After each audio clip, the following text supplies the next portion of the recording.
Babasahin ko po sa inyo sa Roma 12:1 hanggang 4. Pakinggan po niyo, napakaganda po nito.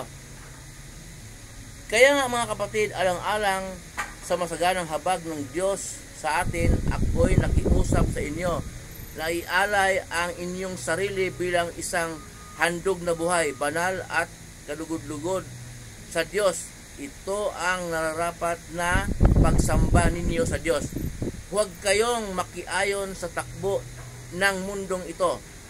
Sa halip, hayaan ninyong baguhin ng Diyos ang inyong pag-iisip upang maunawaan ninyo ang kanyang kalooban.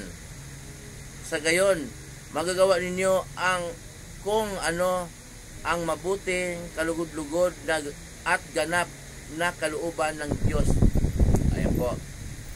Ito po yung sulat ni Apostol Pablo nung nandun po sa loob ng kulungan. Sulat po niya sa taga-Roma.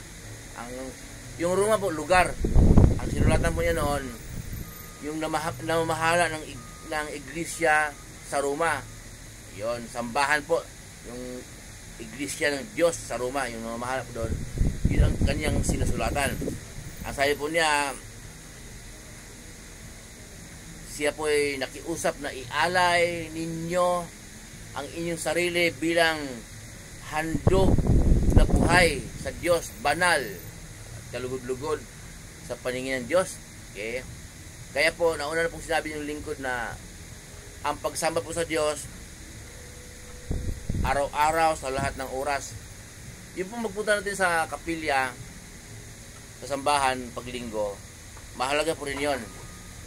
Kasi po, magkita-kita kayo ng mga kapatiran, nandoon yung mga nagtuturo ng Bible study, nandoon yung choir, pastor, yun, magkukumustahan. Ori po ng pagsamba yun, pero hindi naman po lahat nandoon sumasamba sa Diyos. Hindi po lahat nagagaya ng utos ni Pablo na ialay ninyo ang inyong sarili bilang handog, banal at kalugod-lugod sa Diyos. Yung iba noon, kaya lang sumamba doon sa church na yon dahil mayroon siyang magiging juwa. Kailangan niya maging member doon. Yung iba naman, purmahan. Ay, Sabado pa lang, kailangan magpunta sa salon, masuot yung mga damit na paborito. Kaya purmahan, madismiss siya, gano'n. Hindi po lahat, ha? Mayroon din naman na sumamba na talagang sumamba sa Diyos yung araw na yon. Pero ang pagsamba po sa Diyos, araw-araw po sa lahat ng oras, kahit saan po tayo pwedeng sumamba sa Diyos. Yun po ang tamang pagsamba sa Diyos. Ang sinabi po ni Pablo dito, huwag kayong makiayon sa takbo ng mundong ito. Okay, nauna na po sinabi niyo yung lingkod na ang mundong ito, ang Diyos, si Satanas.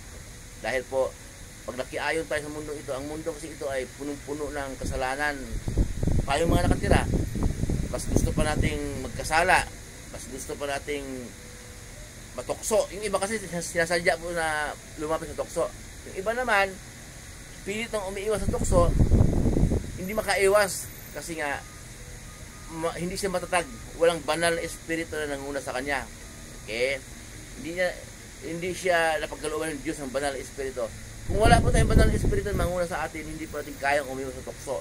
Pwede natin ihiling din naman sa Diyos na pagkalooban tayo ng Diyos ng banal na espiritu upang manguna sa atin na makaiwas tayo sa tukso at makasunod sa kalooban ng Diyos.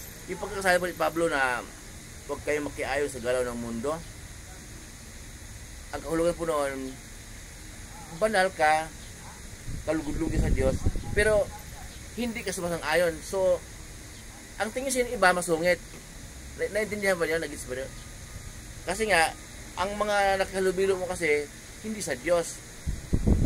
Nagsasalita ka ng sa Diyos, kinukontra nila, ayaw nila, at ikaw naman, pinaglalaban mo ang salita ng Diyos. So, may kakontrahan ka. Kaya ang tingin sa'yo ng nakatingin sa na hindi ka nagigets, hindi ka naunawaan, masungit, mahigpit. Siyempre, pag umayon ka sa takbo ng mundo ito, ang tingin sa iyo ng mga tao, mabait. Pero ang totoo niyan, hindi sa Diyos. Kasi iniuyunan mo lahat. Kasi pag hindi ka, pagka yung banal po, ibig sabihin, banal at kalugod-lugod sa Diyos, hindi ka sumasang-ayon sa takbo ng mundo ito. Kasi nga, takbo ng mundo ito, pagkahalubilo mo sila, kaibigan mo nga sila, pero nakontra mo sila dahil nga sa Diyos ka eh. Nakontra mo sila, mga yung iba dyan, hindi parehas, nanglalamang sa kapwa. Iba naman dyan magaling lang kung sa taong napakinabangan nila. Kaya halimbawa, magaling silang magtrabaho kung nandiyan yung taong may pakinabang sa kanila. Okay, di ba? Parang may kaplastikan sa madaling sabi. Kaya hindi ka makiayon doon. Kaya ang tingin sa ng tao, masungit, suplado, mahigpit. Kaya hindi ka sumasang-ayon sa galaw ng mundo, pero sa Diyos ka naman. Kung gusto nyo intindihin, sa Diyos po tayo matatakot. Kaya muli pong lingkod, si Chef Roy. Magkapalain po tayo ng Diyos, magbuhay po yung lahat. Kasamahan po ng Diyos kahit saan po kayo pupunta, mga trabahong pinasukan po ninyo, mga negosyo ninyo, kahit anong pinagkikitaan po ninyo, parehas na para ayon sa kalooban ng Diyos, magkapalain po kayo ng Diyos.